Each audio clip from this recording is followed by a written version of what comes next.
The candles had been lit an hour ago, and the table was set for 14.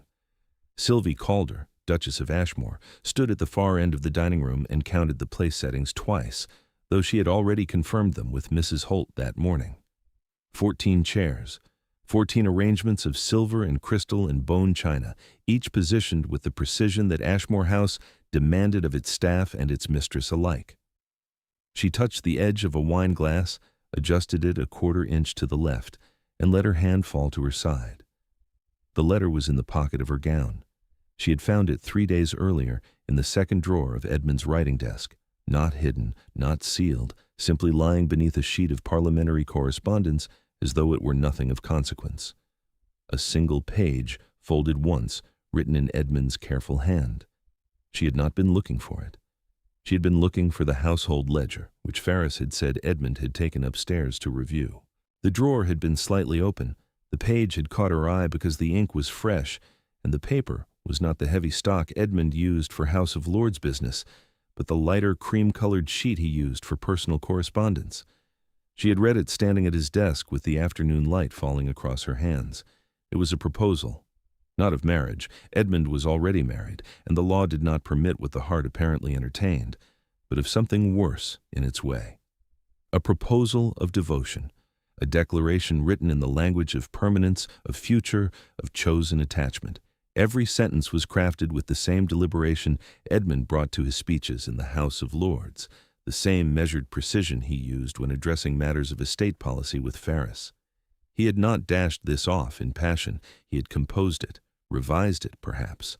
The handwriting was too even, too controlled for a man writing in the grip of feeling.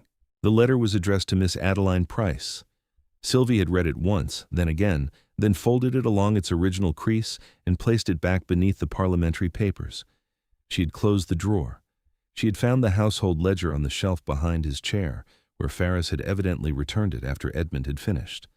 She had taken the ledger downstairs, reviewed the quarter's expenses with Mrs. Holt, approved the linen order, and written 3 letters of her own before dinner.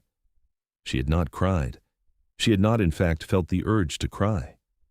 What she had felt was something colder and more architectural, the sensation of a structure she had believed to be sound revealing, upon closer inspection, a fracture in its foundation. Not a collapse, a fracture. The distinction mattered to her. She had returned to the drawer the following morning when Edmund was at his club. The letter was still there. She had taken it. Now it was in her pocket, and the guests were arriving, and Miss Pryce was among them. Sylvie had invited her personally. The Pryces were connected to the Ashmore circle through Lady Tremaine, who was Edmund's maternal aunt, and who had, for the past 2 seasons, made a project of Miss Pryce's social advancement. Miss Pryce was the daughter of a baronet, respectable but not distinguished, with a face that painters would call interesting rather than beautiful, and a manner that suggested she had been told from an early age that interesting was the more valuable currency. She was clever. Sylvie had always acknowledged this. She was well-read, sharp in conversation, and possessed of a laugh that seemed designed to make the person who had provoked it feel singularly gifted. Edmund had been its frequent recipient. Sylvie had watched this for months. She had watched it at the Harcourt Ball in February, and at Lady Tremaine's Easter supper, and at 3 separate afternoon calls in April. She had watched Edmund's posture change when Miss Pryce entered a room, not dramatically, not in a way that anyone else would have noticed, but Sylvie noticed. She noticed the way his shoulders settled, the way his voice dropped half a register, the way he turned his body toward Miss Pryce, the way a compass needle turns toward north. Small adjustments, involuntary ones, the kind of movements a man makes when he's not performing attraction, but experiencing it. She had told herself it was admiration, intellectual companionship. A man of Edmund's mind required stimulation that the duties of a marriage and a dukedom did not always provide. She had told herself this with conviction and had nearly believed it. The letter had ended the nearly. The guests gathered in the drawing room at 7:30. Sylvie wore pale gray silk, empire-waisted, with a strand of pearls that had belonged to Edmund's grandmother. Her hair was dressed simply, a low arrangement that showed the line of her neck and the set of her jaw, both of which were, tonight, very deliberate. She greeted each guest with the precise warmth that her position required, enough to convey welcome, not so much as to suggest she needed their approval. Edmund arrived from his study at 7:45, dressed in his evening tailcoat with a white cravat tied in the style he preferred. Simple, correct, entirely without flair. He kissed Sylvie's cheek in front of their guests, a gesture so practiced that it had long since ceased to be intimate and had become instead a piece of social choreography, like bowing or offering one's arm. She received it with a smile that matched his in its precision. Miss Pryce arrived with Lady Tremaine. She wore deep green, a color that suited her dark hair and made her look, Sylvie thought with detached clarity, exactly like the kind of woman a duke might write a letter to. She curtsied to Sylvie with impeccable form. Sylvie returned the greeting with a warmth that was, if anything, slightly greater than what she had offered the other guests. She saw the flicker of surprise in Miss Pryce's eyes and felt nothing at all. Dinner was announced. The party moved to the dining room. Sylvie had arranged the seating herself, Miss Pryce to Edmund's left, across from Sir Howard Beckford, who was tedious enough to make any neighboring conversation seem sparkling by comparison. Sylvie took her place at the opposite end of the table, 14 chairs away, where the candlelight caught the pearls at her throat and the pale silk of her gown. The first course was served. Conversation settled into its customary patterns. Politics among the men at Edmund's end, society gossip among the women near Sylvie's. She contributed to neither. She ate her soup with careful attention, listened to Lady Foskett's account of her daughter's engagement, and waited. She had decided, in the 3 days since finding the letter, that the waiting was essential. Not for dramatic effect, Sylvie had no taste for drama, but for clarity. She needed to be certain that when the moment came, her voice would be level and her hands would be steady, and there would be no possibility of misinterpretation. She was not going to confront Edmund. Confrontation implied anger, and anger implied that she had been wounded, and she was not prepared to give him that. She was going to read. That was all.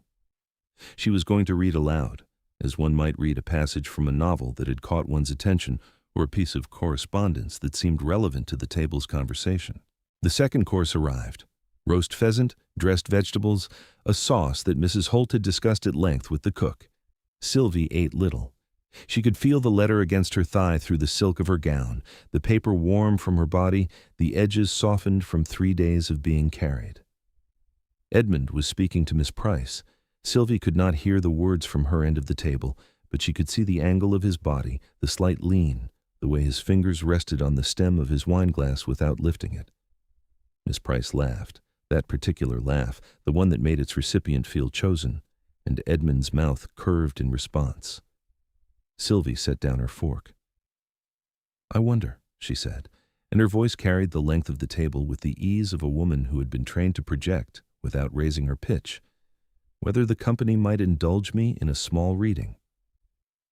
The table quieted. Not all at once. Conversations died in stages, closest to Sylvie first, then rippling outward until even Edmund and Miss Pryce turned their attention toward the far end. "I came across a piece of correspondence recently," Sylvie continued, reaching into the fold of her gown where the pocket was concealed beneath the drape of silk. Her fingers found the letter without hesitation. She drew it out, unfolded it, and held it in the candlelight. It struck me as remarkably well composed, the kind of writing one encounters so rarely in private letters, precise, considered, almost parliamentary in its construction. She glanced at Edmund.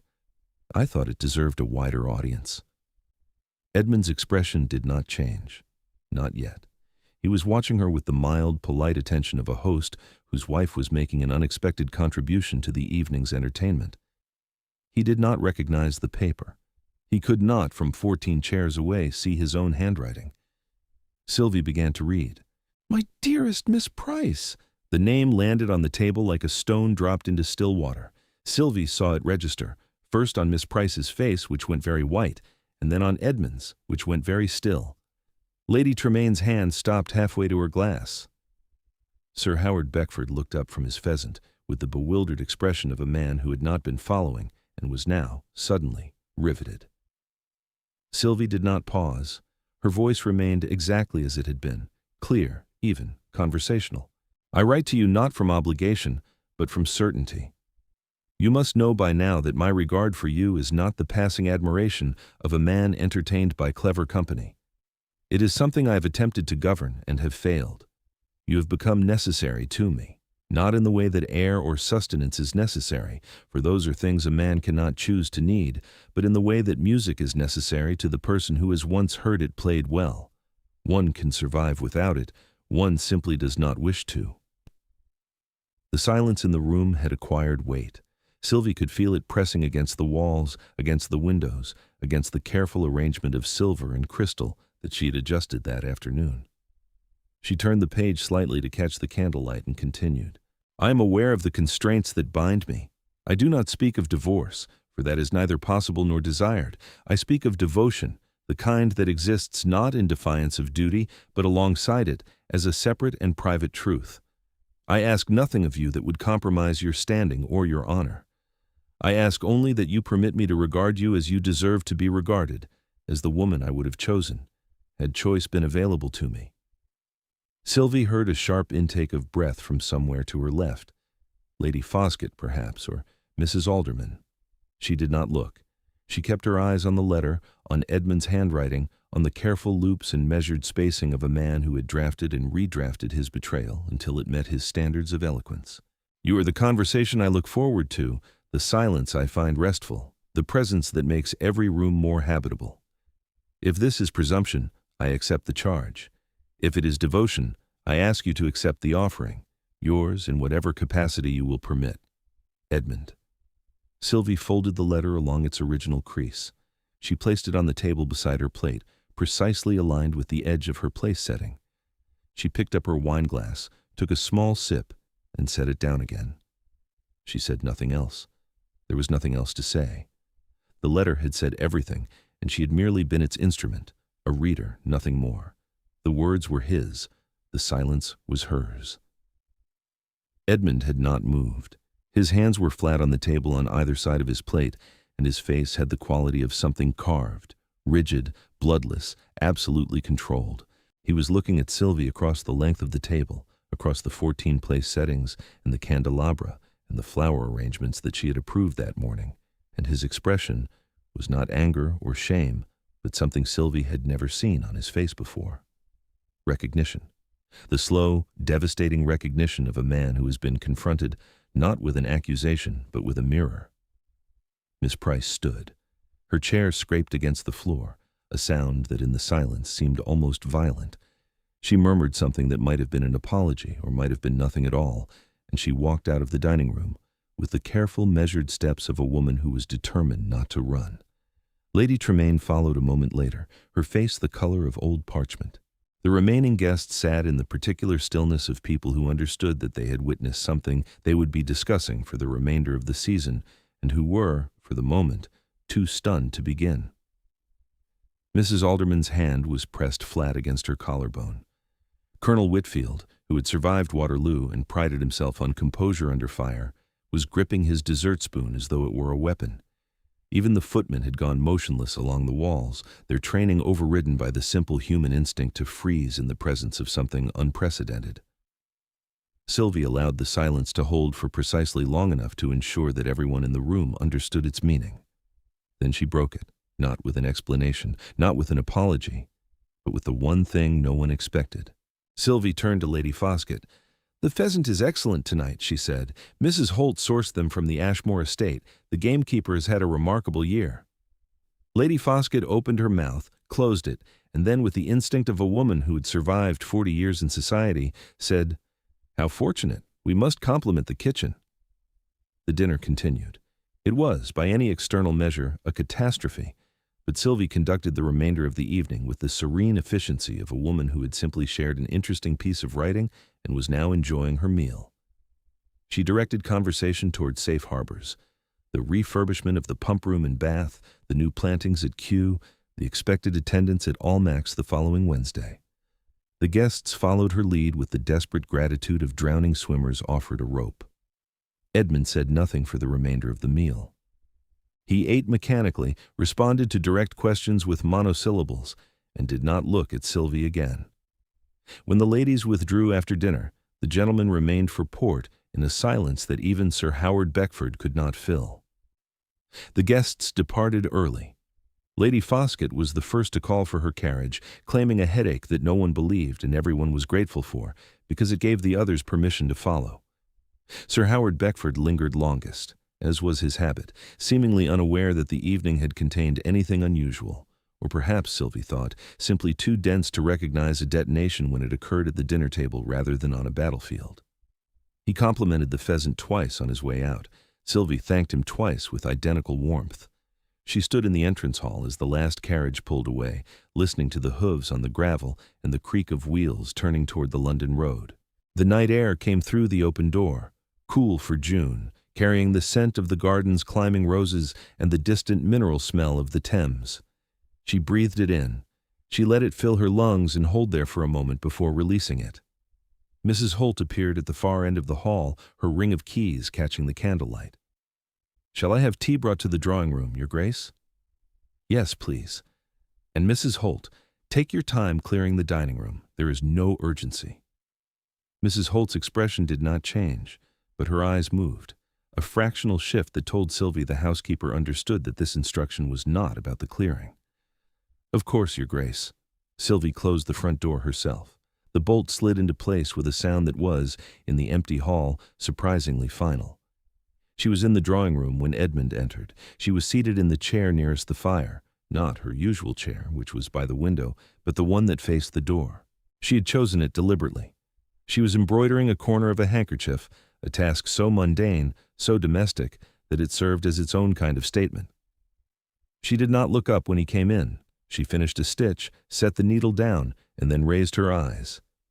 Edmund stood in the doorway. His cravat was loosened, the only sign of disorder she had ever seen on him. His hands were at his sides, and his face had the raw, stripped quality of a man who had spent the past 2 hours being forced to inhabit his own actions without the buffer of privacy. "Sylvie," he said. "Edmund, you read my letter." "I read your letter." He crossed the room and sat in the chair opposite hers, not the chair he usually occupied, which was at his desk, but the one that faced her directly. He sat the way he sat in the House of Lords when a debate had gone against him, and he was preparing to concede ground, upright, hands on the arms of the chair, jaw set. "I will not ask how you found it," he said. "It was in your desk. I was looking for the household ledger. I should have destroyed it. You should not have written it." The fire crackled between them. Somewhere in the house, Mrs. Holt was directing the clearing of the dining room, the faint sounds of silver and porcelain being gathered, the careful industry of a household that continued to function regardless of what its master and mistress did to each other. "I have not sent it," Edmund said. "I know. It was still in the drawer." "I have not acted upon it. What the letter describes, the devotion, the regard, it exists. I will not deny that to you, not after what you have done tonight, but it has remained private. I have not touched her. I have not spoken to her in the terms that letter contains." "You composed it," Sylvie said. "You drafted it. You kept it. You intended to send it." "I do not know what I intended." "Then I will tell you what you intended, Edmund. You intended to offer another woman the words that belong to your wife, not because I had failed to earn them, but because you had failed to notice that I had." Edmund's hands tightened on the arms of his chair. It was the only movement he made, but Sylvie saw it, and she understood what it meant. He was not angry. He was holding himself in place. "You are correct," he said. "I know I am. What do you want?" It was, Sylvie thought, the first genuine question he had asked her in 2 years. Not a question of household management or social planning or the disposition of estate matters. The first question that emerged from the recognition that her answer mattered to him in a way he could not predict or control. "I want you to understand what you have," she said, "not what you imagined you wanted. What you have. I have managed your household. I have maintained your reputation. I have sat at your table and carried your name and represented your interests in every drawing-room and assembly hall in London with a competence that you have never once acknowledged because it was so thorough that you mistook it for the natural order of things. I am not the natural order of things, Edmund. I am a choice I make every morning when I rise and attend to the life we share. I want you to see that." Edmund looked at her. The fire shifted, sending a wash of gold across the room that caught the gray silk of her gown and the pearls at her throat and the steady, unblinking composure of a woman who had read her husband's love letter to another woman in front of 14 guests and had not faltered once. "I see it," he said. "Do you?" "I see it now." Sylvie picked up her embroidery. She set 2 more stitches with hands that did not tremble, and then she said, without looking up, "Miss Pryce will not be received at Ashmore House again. Lady Tremaine will be informed tomorrow. You will write no letters of explanation, no apologies, no farewells. She will simply cease to be part of our circle. If she is encountered in society, you will be cordial and brief, and you will not seek her out. These are not requests." "I understand. Ferris will need to be told that your correspondence is to pass through me for the foreseeable future, not because I intend to read your letters, but because I intend for you to know that I could." Edmund nodded. It was a small movement, barely perceptible, but it carried the weight of a man who understood that the architecture of his marriage had shifted, and that the new arrangement, though uncomfortable, was entirely just. "The letter," he said, "the one you read tonight. Where is it?" "On the dining table, where I left it." "May I have it?" "No. Mrs. Holt will find it when the table is cleared. She will read it because Mrs. Holt is thorough. She will say nothing because Mrs. Holt is discreet. And you will know that your housekeeper has read the words you wrote to another woman, and that knowledge will be more effective than any conversation I could have with you on the subject." Edmund closed his eyes. When he opened them, there was something in his expression that Sylvie had not seen since the first months of their marriage, a vulnerability that he had, at some point, learned to conceal from her, and that was now, stripped of its covering, almost difficult to look at. "I have been a fool," he said. "You have been worse than a fool. You have been careless. A fool acts without thinking. You thought carefully and acted anyway." "Yes, that is harder to forgive." "I know, but not impossible." She said it quietly, without emphasis, and let it settle in the room alongside the fire and the ticking of the mantel clock and the distant sounds of the household continuing its nightly rituals. She did not say more. She did not need to. The sentence hung between them with the particular weight of a door left open, not an invitation precisely, but not a refusal either. A possibility. A conditional future. Edmund sat with her in silence for a long time. When he finally rose to retire, he paused at the door and said, "You were magnificent tonight." "I was not magnificent," Sylvie said. "I was accurate." He left. She heard his footsteps on the stairs, measured and slow, the footsteps of a man ascending toward a bedroom that contained only his own reflection and his own reckoning. She set down her embroidery and looked at the fire. She permitted herself then the one indulgence she had denied herself for 3 days. She pressed her hands together in her lap, very tightly, and held them there until the trembling stopped. The weeks that followed were not easy, but they were honest. And honesty, Sylvie discovered, had a texture that comfort lacked, rough, unyielding, and strangely solid beneath the feet. Edmund withdrew from society for a fortnight. He cited parliamentary obligations. A convenient truth, as the House of Lords was indeed in session, and his attendance, which had been sporadic, became suddenly devout. But the withdrawal was real. He was not at his club. He was not at Lady Tremaine's. He was at Ashmore House, in his study or in the library or walking the grounds of their London garden with the restless energy of a man renegotiating his own boundaries.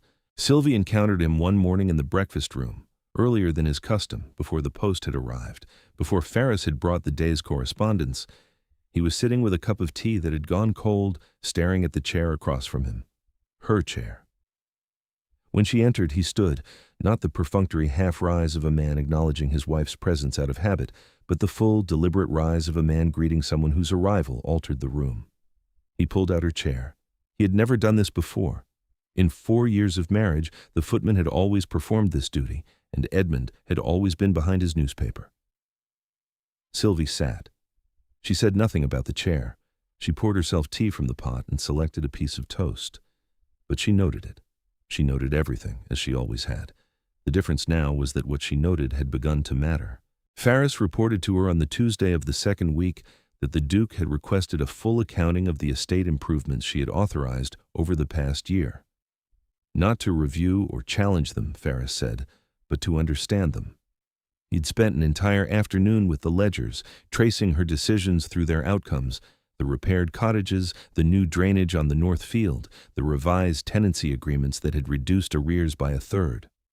Ferris said this with the careful neutrality of a steward who understood that he was reporting on a marriage, not an estate, and that the two were, in this household, no longer separable.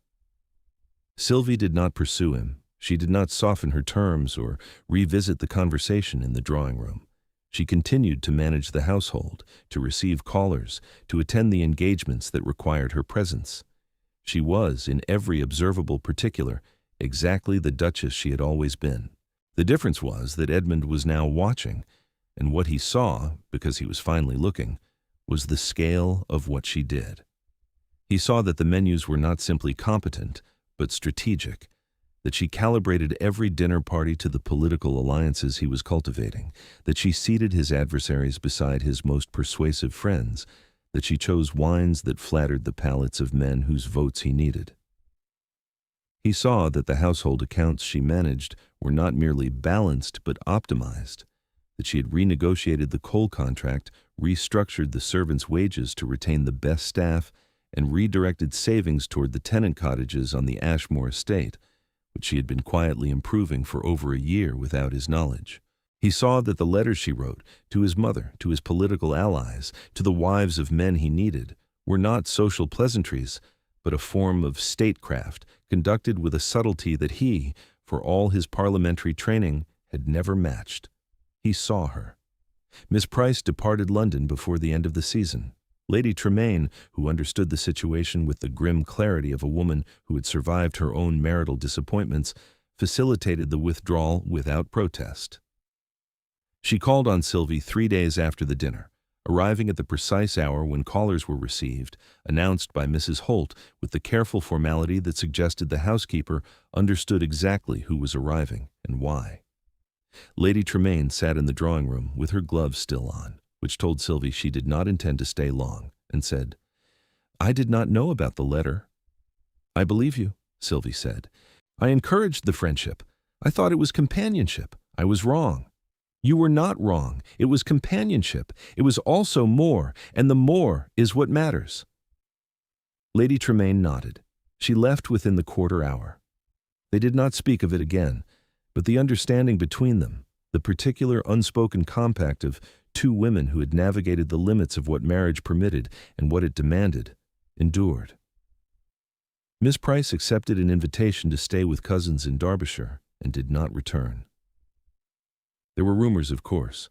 There were always rumors, but they were muted by the simple fact that the Duke and Duchess of Ashmore appeared in the weeks following the dinner more united than they had been in years. Society, which valued the appearance of solidarity almost as much as solidarity itself, accepted the narrative and moved on. Edmund began, slowly, to occupy the spaces of his marriage that he had previously left empty. He appeared at breakfast, not as a man passing through on his way to his study, but as a man sitting down. He asked Sylvie about her plans for the day and listened to the answers. He consulted her on a speech he was drafting for the Lords, not as a formality, but because her revisions were better than his secretary's, and he had finally permitted himself to notice. One evening in late June, 6 weeks after the dinner, he came into the drawing-room where Sylvie was reading and sat in the chair opposite hers, the same chair he had sat in the night of the dinner, which had, without either of them naming it, become his chair. "I have been thinking," he said, "about what you said, that I had failed to notice what you had earned." Sylvie lowered her book. "Yes? You were right that I mistook your competence for the natural order, but I think the failure was larger than that. I think I mistook your composure for indifference. I assumed that because you did not demand my attention, you did not require it. That was not a failure of noticing. It was a failure of imagination." "Yes," Sylvie said. "It was. I'm not a man who changes easily. You know this." "I do. But I am changing. Slowly and badly and with less grace than you would manage, but I am changing." Sylvie looked at him for a long moment. Then she closed her book, set it on the table beside her, and said, "I know you are. I have been watching." It was not forgiveness, not yet. But it was acknowledgement, and acknowledgement between two people who had spent years occupying the same house without inhabiting the same marriage was no small thing. The years that followed proved what the weeks had promised.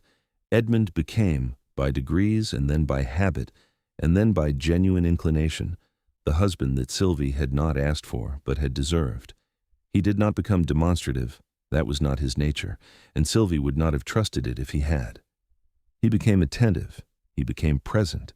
He learned to ask questions not because the answers were useful, but because the asking itself was a form of regard. Their first child was born the following spring, a daughter whom they named Charlotte, and who had Sylvie's composure and Edmund's stubbornness, a combination that the household staff recognized immediately as formidable.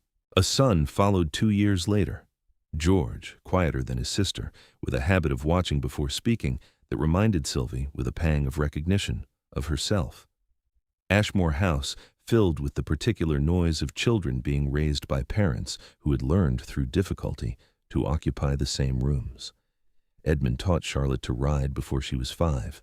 Sylvie found them in the stable yard one October morning, Charlotte perched on a gray pony with her hand steady on the reins, and Edmund walking alongside with his hand near the bridle, not touching it, close enough to catch her if she fell, far enough to let her believe she was managing alone. It was, Sylvie thought, watching from the library window, the precise balance he had learned to strike in their marriage, present without presuming, attentive without crowding. It had taken him 4 years and 1 letter read aloud in a dining room to learn it, but he had learned it, and the learning had held. Ferris, who had served the Ashmore estate for 23 years, once remarked to Mrs. Holt that the Duke had become a different man. Mrs. Holt, who had found the letter on the dining table that night and had read it and had said nothing, replied that the Duke had not become a different man. He had become the man he ought to have been from the beginning. The difference, she said, was that the Duchess had shown him the cost of being anything less. The letter itself was never spoken of again. Sylvie did not keep it. She did not destroy it. She simply allowed it to pass out of existence the way all letters eventually do, through the quiet, unremarkable erosion of time and relevance. It had served its purpose. It had been read aloud in a silent room, and the silence it had created had been, in the end, more eloquent than any words Edmund could have written. One evening, years later, when Charlotte was old enough to sit at the dinner table and young enough to ask impolitic questions, she looked at her parents across the roast and said, "Did you always love each other?" Edmund looked at Sylvie. Sylvie looked at Edmund. "Not always," Sylvie said, "but always enough." Edmund smiled, a real smile, not the performative curve of a man meeting social expectations, but the unguarded expression of a man who understood, finally, the value of the woman sitting across from him. "Your mother," he said to Charlotte, "is the most formidable person I have ever known, and I have sat in the House of Lords." Charlotte considered this with the gravity of a 7-year-old assessing adult declarations. "More formidable than Lord Grenville?" she asked. "Significantly," Edmund said. Sylvie laughed. It was a sound that Edmund had not heard enough of in the early years of their marriage, and that he had learned in the later ones to value above almost anything, above eloquence, above admiration, above the kind of devotion he had once mistakenly believed could be found in a letter written to the wrong woman. The candles burned low. The children were taken up to bed. The house settled into the particular quiet of an evening that did not need to be remarkable because the life it contained was, at last, sufficient. They arrive here, like words read aloud in a silent room, impossible to take back, impossible to forget, and in the end, the truest thing ever spoken between them.